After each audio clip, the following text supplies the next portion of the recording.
The U.S. called out Russia last week, accusing it of recent cyber attacks aimed at disrupting next month's elections.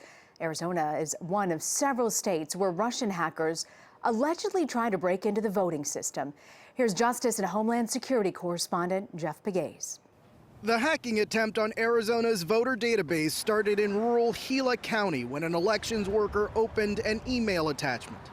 Very scary stuff. Michelle Reagan, Arizona's Secretary of State, says it was malware meant to attack these servers holding the voter information of 4 million people. We had the cybersecurity team in place. Reagan was alerted by the FBI. Experts believe the Russian government is to blame. What was your initial reaction? Shock and dismay, obviously, because we've never had to worry about foreign invaders coming in and trying to mess with our confidence in our election system.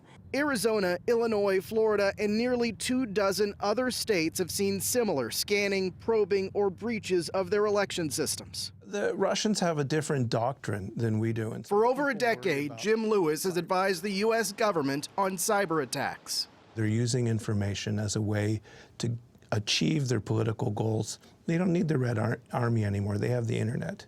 President Vladimir Putin and other senior Russian officials have denied involvement, calling U.S. accusations nonsense. The biggest thing we were worried about was, did they take any information? Reagan says she is confident the voter database wasn't compromised, but she says the attacks continue.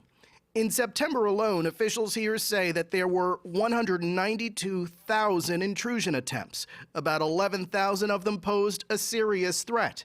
Reagan and 32 other secretaries of state have asked the Department of Homeland Security for help.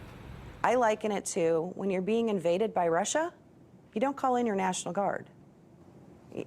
At some point, you have to say, you know, I need the Army.